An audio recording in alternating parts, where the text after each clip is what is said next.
Yo, yo, yo, it's your girl Life, and welcome back to another Silence the Shame podcast. We're super excited today. Today, we're talking about resilience, and I have brought somebody dear in, and we're super excited because she's really dear to my heart because what are we? Sorors. So, I would like to introduce to you Miss is Joya Hicks, and she is associated with Jack and Jill from the illustrious Devastating Divas of Delta Sigma Theta Incorporated. So, Miss Hicks, welcome to the podcast. How are you? Thank you so much, Layla. I didn't know I'd have that kind of introduction. I wish I had more. I'm I sure you're an appreciate amazing it woman. So much. Now, Awesome. in terms of a title, you can call me Mom Joya or Okay. you can call me Dr. Joya. Mom Joya Not or Miss Dr. Joya. Joya. Not Miss. Got it. So you're Mama Joya today. All right, perfect. So give us a little bit about yourself. How are you here? What brings you to this platform? What is your love for mental health? Well, the journey is all about love for mental health. I Mhm. will easily say that my profession of about 28 years has been in the field of disability. Awesome. However, with the pandemic, not just disability hit home, but mental health hit home. Yeah. So with that, I had the opportunity to support someone dear in my life through a 3-year journey of almost every unfathomable experience of mental health. So it was a journey. So Truly. yeah. So this is dear to your heart. And I'm pretty sure with helping that individual through this journey that they're having, the journey hasn't ended and it's still continuous. What has been your how have you been resilient through all of this? Tell us how you have kept yourself sane, how you have been able to make sure that you are taking care of the person that you're taking care of, but also making sure you're in tune within yourself. How resilient are you, Mama Oh, I Joya? love that word. I absolutely love that word, resilience. Yes. I've often been asked, how do you define resilience? Mhm. What does it mean in your life? And many times I can't help but think about resilience as something that is requires a capacity to keep going. Yes. How do you bounce back? Right. And I do think that sometimes intrinsic opportunities are there to really look inward, to really think about your core values. Right. And what do you do with that? Mhm. But I do think I can't really talk about resilience without kind of problematizing the word a little bit. Let's see where we go with this. Because Okay.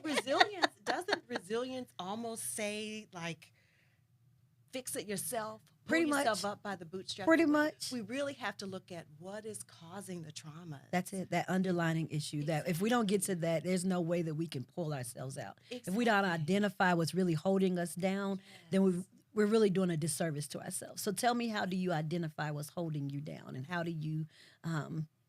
I'm gonna get into how you do that with the young ladies that you work with, but first we have to take care of ourselves. So how do you hold yourself accountable? Make sure that you're looking within. Make sure you're taking time to yourself. What does that look like for you, Mama Joya? That's a hard question. Is it? Well, it's complex. It is. Right? It's not just one thing. Right. It's multifaceted, many, many things. Mm-hmm. I think for me, the idea of doing all kinds of coping skills, whether it's a matter of, mental health coping skills, all the literature talks about practicing mindfulness. What does that really mean for you, though? Well, it Because means- we tell people all the time, let's practice mindfulness. Well, what are your activities for practicing mindfulness? anybody that knows me that knows I love dogs Okay. or animals. All I have right. 4 dogs, 2 cats. Oh, you have the I animals. do.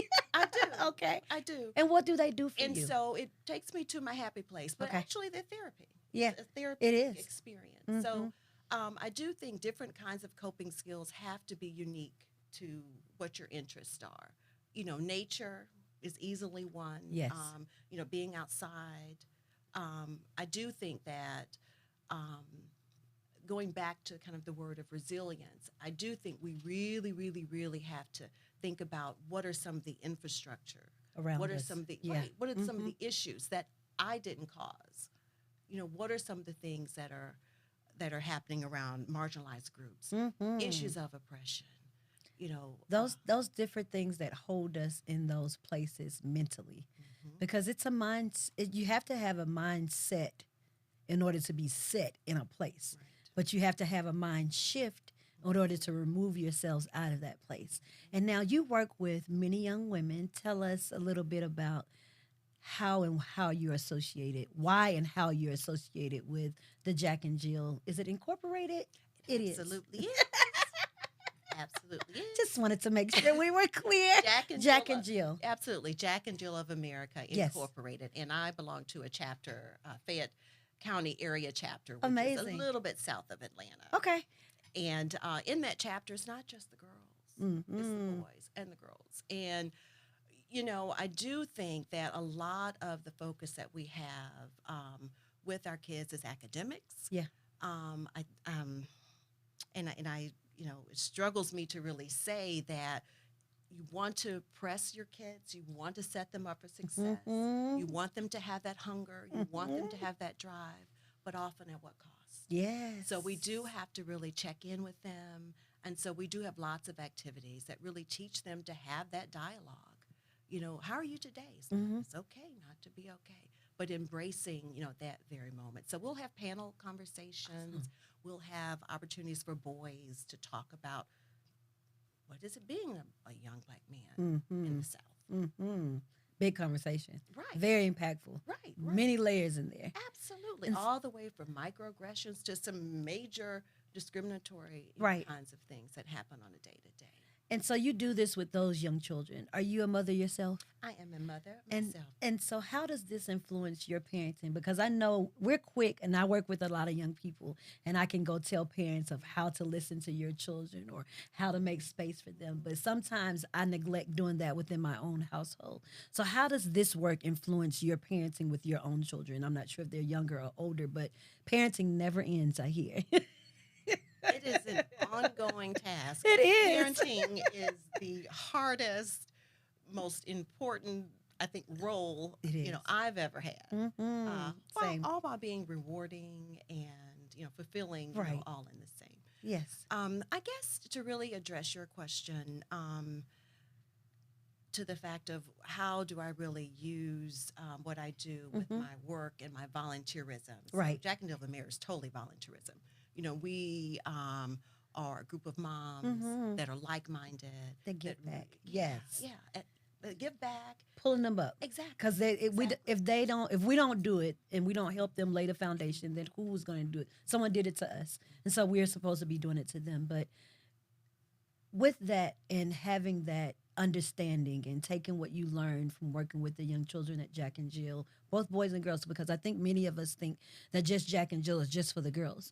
But there's so many opportunities to bring in the young men and have those conversations. And what's important is them having that conversation together. So how many opportunities do you provide within the work that you are in to have those hard conversations about dating violence and about bullying to the point where you are wanting to commit suicide, or having those conversations about making sure that you are 100% before giving some percent to someone else? So how do you, and what are the programs that you guys use through Jack and Jill to be able to influence the young people in that mindset? Absolutely. I'd love to speak on a few of the programs that we've done more recently Okay. around issues of mental health. Perfect. But I would love to circle back to the other question. So the mindset change? Well, the mindset change, but you asked me, what do I do in my home? I did. So I want to talk a little bit about just a couple things that I do at home Okay. that I've been able to share with Jack and Jill, and I think we've done that on a larger scale. And so the hope is that there'll be kind of a evolution Right. of an open dialogue, not having to feel shameful about issues of mental health and having, a continuum of how we can really deal with these issues. So Right. a couple of things I do at home. Definitely having family dialogue, organized family dialogue. Oh, that's I would good. say my kid's father's really big on Sunday check-ins. So we'll have family meetings. And it could be something That's as good. broad as some hard things that happened this week. Mm-hmm. It could be as finite as here's the budget and how we need to work This with what we that. have it going. Yes. Exactly, Mm-hmm. exactly. But I do think in that we're able to be vulnerable ourselves. Here's some struggles that happened for us this week. From both the parents and the children's Exactly, perspective. So exactly. that's amazing that that space is created so Mhm. that they feel Mhm. that they can be vulnerable with it. If you can be vulnerable with your parent, because that's probably the hardest person to be vulnerable with, because you try to put on this mask that what you did is doing right within me.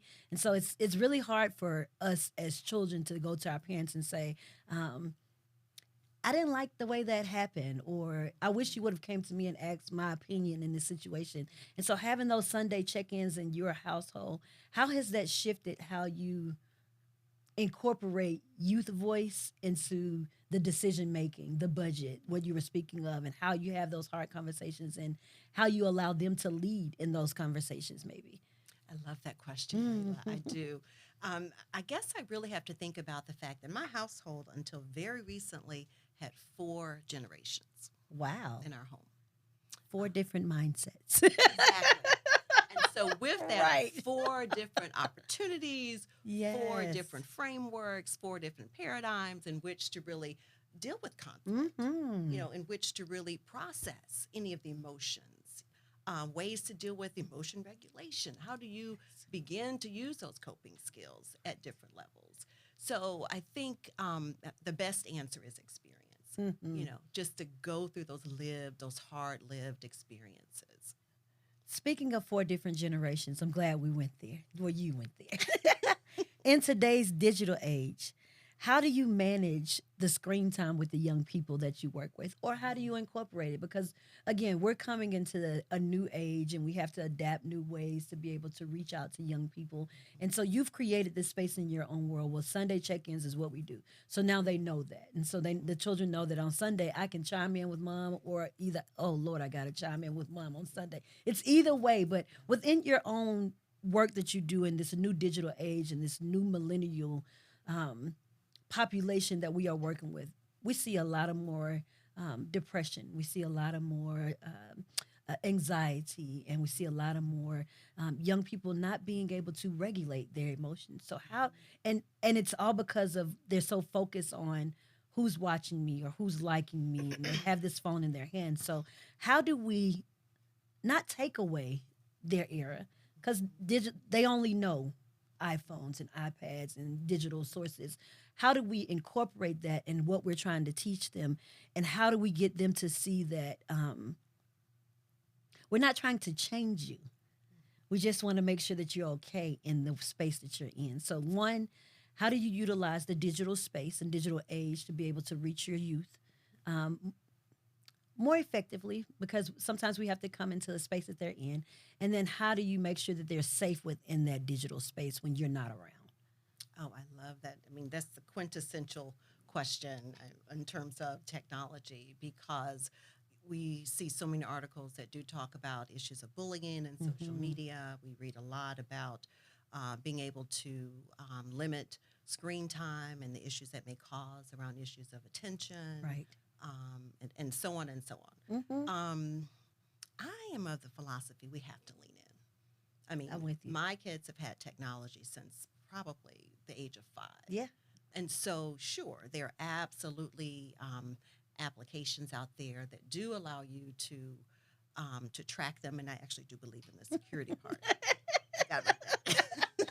let's, Sometimes we just need to we make got- ourselves we feel do have to safe, do right? but I mean, blocking certain apps, Yes, and then yes. the time restrictions. And I'm of the mindset we really have to empower them to Mhm. use that digital literacy for their own advantage. That's right. And in the way of game design, there's so many innovations that we really can't hold them back in that way. I Right. mean, look at Chat GPT. I mean, Everything. Yeah, Everything, like, absolutely. we're in that space, so we have to join them in that space and be able Absolutely. to evolve ourselves. Because just as we know you need coping skills, their coping skills may be on their phone. Absolutely. There's so many apps like the Silence the Shame app. You guys go download it. That are out there to support them. And like you said, we have to do our security check-ins. My teenage 17-year, I said phone check, and she goes, "Oh God." And I said, "Well, you shouldn't have anything on there that you should feel oh God about." And she's like, Right. "Mom, you can make anything, anything." I was like, "That's." We'll get back to that, but it's really important to do that so that they know somebody really cares about what's happening in their life. And you mentioned some of the programs that really focus on mental health that you're working with in the Jack and Jill organization. And I want to hear more about that so that we can join in and help, and I can come volunteer because I need to do some more volunteering within. So tell us about those programs that you were speaking of that you're doing right now, more recently with Jack and Jill around mental health. Excellent, excellent, excellent. We actually have a national committee that is focused on mental health. And Okay. we have a person in our chapter, Fayette County chapter, that is actually spearheading quite a few of the events. I will make sure that you get a calendar of those particular events. Good. Some of the things that I'm thinking about in the past is we've had several movies that are documentaries that, Mm-hmm. and I'm drawing I can't remember the names of them, but we've had several movies that have had talk back. We've had Yeah. panelists come and actually talk about what are those experiences, Right. those hard experiences, and the students are all in. They come and they are engaged with what those real life topics are because they've experienced them, themselves. Yes. I also think that a lot of our annual events, such as Teen Conference, something that happens. Every region has a teen conference, Okay. but it happens for our region in usually June, Okay. and there is a huge subset of information that's given in terms of how do you empower yourself and how do you become a leader, Right. in such a way that you are embodying those things that young Mm-hmm. African American men and women should be. How important is the village around these young people, and for us to stay connected, for those individuals who are supporting these young people, to make sure we're in the know, that we're being there and being listening ears, and not just an ear, but really listening, not to respond, but listening to understand and to be able to be resourceful to them. So tell us how you utilize the platforms that you're in to be able to really hone into these young people and help them normalize the conversation and say this is life, and life is going to happen, but you have to be sure that you build within before you get out into life. So Right. any Yeah, no, absolutely. I love the idea of a village, mm-hmm. and there's so many affiliations to use to create a village. Yes, I do think that Jack and Jill is one option, of but there's course. also sorority and fraternity life. Yes. There are churches. Mm-hmm. There's so many community civic activities that are done that can pull together like-minded people. Yes. So I do think, whereas we do want to create independence, we do want each individual to, to stand on their own. I think it's almost impossible without acknowledging It the fact is. that we need help. Yes. One of That's the important. Please say that one more time, Joya, that it's okay to it ask for it is help. okay to ask for help, and the other piece of that I'd quickly say is that sometimes it might look like a therapist. Yes. Sometimes it may look like a group, group Mm-hmm. therapy. It could look like executive functioning coach. It could look in many different ways. We need to be okay to ask for that level of support. Yes. And I think a lot of that is modeling.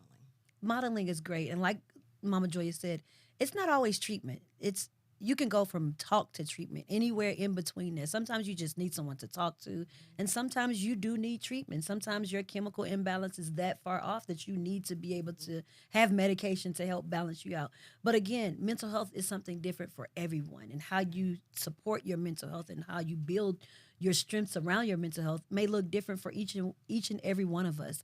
But how important is community support in that village and raising resilience in our children? Because so many of our young people give up, like their first no, or their first upset, or their first heartbreak. They're so quick to say, "This is the end of the world for me." How do we and give advice to parents to help build resilience in our children to be able to be stronger when they're going through life? Because life is going to life, regardless of where you are or what subset community you live in. whether you're in an affluent or whether you're in, a neighborhood where it's not as affluent, you still need to be able to have that. So give some advice to our parents of how we help build resilience in our children. Boy, that's another good question. I come with them. This is good. So I don't know. I mean, I guess I have to reflect a little bit on my own past. Okay. I'm a native Georgia girl, Oh, good. and I've seen a lot of changes over the years. I moved away twice Okay. for school, but then came right back, and so I've seen Atlanta go from a very linear black and white Mm-hmm. society to much more, culturally Yes.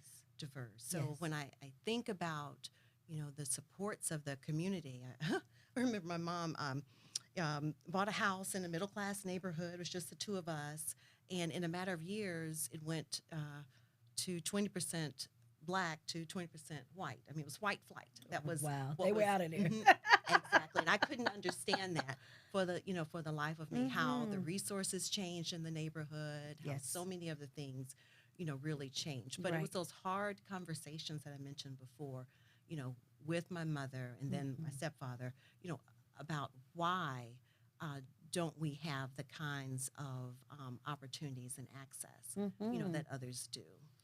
And so, I mean, I guess when I think about today and the community, I think we're doing so much better. Yeah. I About think- building that resilience in our children. Exactly. Yeah. Exactly. We're having those conversations and we're not Absolutely. afraid to really think outside the box or let them in the box. Mhm. When I was growing up, we didn't get let in the box. We Right. just knew that this was our box and we're going to move with the box. And now seeing that we have a different outlook on life and have a different appreciation of our children's voices, because now it used to be, this is my house, this is my rules. And so my daughter quickly told me, she was like, that's not fair. And I was like, this is where you got born into. So this is what we're doing. And she was like, Mom, if you want us to have this open communication and this open understanding, then you have to be open. You cannot say, this is my house. This is your house, but we have to live in here and we have to make sure that we are good with each other. And in that, I know that in different households and different cultures and different race and genders have different ways of coping or dealing with mental health or even recognizing mental health. And so when we were talking about normalizing that conversation, I know you deal with many different cultures because you mentioned it. Now that you're here, now that you're back in Georgia and there's so many different cultures, what does it mean to you to be culturally diverse, to make sure that you understand who you're talking to, or understand the home that you're trying to help or build the children that are coming from that home? Understanding the culture, because it's just not Black culture. Right. There's culture within the Black culture, Right. and then you have the African culture, and then you have the Asian. There's so many different cultures, and I know that in Jack and Jill, you probably deal predominantly with the African American culture, but within that same subset, I'm sure that you have so many different avenues and different aspects of how do we be culturally diverse to be able to welcome more than just what we know, more than just who we are around, because our children are not going to stay in this community, we hope, that they venture out and go see the world, and we want to make sure they're okay when dealing with other cultures, but also for other cultures to hear that it's okay to not be okay and that there's help out there and that there's so many different ways to connect to help. So how does Jack and Jill or Mama Joya incorporate cultural diversity within building that resilience with young people? I think it's entrenched in probably everything that an organization does. I guess I'm trying to think of a good example. I would say easily we've had opportunities to go overseas. I think it's probably right at the beginning of the pandemic. We took a group of students, really it was like a service learning opportunity. Good. And students had a chance to go to South Africa and Oh, that's Zimbabwe, amazing. and we were able to work alongside those that didn't have a lot of resources. Mhm. I will say the spirit, the heart, all of that was there. Good. It's amazing here It's in America. there, We yeah. have all the resources, And we're sometimes sad. exactly, And we exactly. need more. We don't have Exactly, enough. Yes. Exactly. So that's an opportunity. On another occasion, I took my daughter to Malawi and we did a service project with girls, and that was really meaningful. And what it did is it really shifted their ideas of, Mhm. oh, okay, now I don't really need a upgrade on my iPhone. maybe the one I have is just fine. So it did really cause It them gives to them a different appreciation for what they have. yeah, Exposing perspective. our children. And so I think that is the best teacher Mhm. that can ever be taught. Like this past year, my daughter turned 16, and instead of throwing a big party, I took them to Puerto Rico. And Nice, we were going through nice. the museums, and she was like, "I remember learning that." And she came back the next. She was like, "I went to class, and I was telling them, y'all remember when we learned?" And it makes them learn different. It gives them a different opportunity. I went to boarding school from 8th to 12th grade, and I was around individuals from Nigeria and Ethiopia and Virgin Islands, and being able to live with those, and because we lived on campus, and so being able to live with them gave me a different appreciation for others and for other people, and knowing that it's not just me in this world. There's so many other different facets, and I wonder if we can provide those opportunities for young children that we work with, what that would do and how that would change the trajectory of their lives. So I just want to speak on you exposing your children to things like that. How did they come back? How are they when they came? You said your daughter didn't need the upgrade, but Right. just thinking when they're thinking about what they want to do with life and how they want to take what they learned on these trips further, or it inspired them to be a social worker or to do more mission work and not just live within what they know on this social media world that we are so engulfed in. Absolutely, absolutely. I mean, I think a lot of it is some of the diaspora Mm-hmm. conversation. You know, Mm-hmm. the fact that we are not a microcosm. We are so much connected Yes. with our Yeah. past, and I think having those conversations about the history, about what's happening now, how that's Mm-hmm. connected to the Mm-hmm. past, and there's so many lived experiences. That's it. You know, That's the that we difference. go Yeah. through that are not just on an island. They're not on an island, and they're not in a book, Mhm. and they're not in a blueprint. And so those lived experiences is how we engage with our young people. I'm not trying to tell you what to do, but I've sort of been down this road before, and I know the different nooks and Right. crannies between it. And so this has been helpful. And I think individuals who watch this podcast will really be influenced to have those conversations. Is there anything we haven't talked about that you would like to tell our audience or give any advice just from Mama Julia, not from the Jack and Jill hat, just from who you are and how you've been really touched by individuals that you have been working with along the way? Well, I mean, I guess just the idea of motherhood and parenting Mm-hmm. overall, you know, just the idea of acknowledging the fact that it is a hard task. Yes. If, from a spiritual sense, we're often given, you know, think about, okay, that we're steward over someone else, Yes. and Yes. it's our role to make sure that we create these citizens of tomorrow Mm-hmm. um, that are successful. But in that, I think we have to be gentle to ourselves That's right. because we are forever evolving. That's it. You know, I'm not the same person that I was, you know, some years ago. And how do I stop to really take care of myself? Because I think they see that. The Mm-hmm. kids see That's that. And I good. think that, you know, modeling is probably the best way to teach. You can't just say it. You have You to have to really, do it. you You really have do. to. And that's why it's so important that we don't have role models. We have real models. This is Love real it. life. I love it. It's not a role that I'm playing. I play different roles in this real life of mine, but understanding when to pull off that mask and when you have to put on that mask, Mhm. when you have to pull off that hat, and when you can be down and be yourself. Right. You know, teaching them that there are many of us in one of us. So, Mhm. like, you have Mhm. to have a different person for sort of Yes. different Yes. arenas that you walk into. And so I appreciate this conversation. I I appreciate you, appreciate this Layla, is for good. having time for this topic. This is good. And I'm super excited that you said that we're forever evolving because I Yes. don't think we understand that. And I don't think we give other people grace that I'm not going to be the same person. Even 12 months ago, Yeah. I've learned something along this 12 months that's going to change me to be something different or to look at something in a different way. And so when we think of 5 years from now or 10 years from now, we look back and say, geez, Right. there's been some growth here. Or, geez, I've seen so much growth in you with the young women and the young men that we encounter. And so have grace with yourself Yes. that what you're going through today will probably give you a lesson that you need tomorrow. And so you have to understand that. And this is so funny because the passage we were talking about Sunday was hallways and what a hallway's purpose is in the house. Mm-hmm. And the hallway is not to be lived in, but it's a path to the next Get room. to the next side. And so what I thought about in that is that path is the process to get to your blessing. And so if you don't walk through that process, you don't get to the next door, to the next blessing. Right. It's impossible to go there. And so I appreciate this because this allows us to tell mothers to have grace.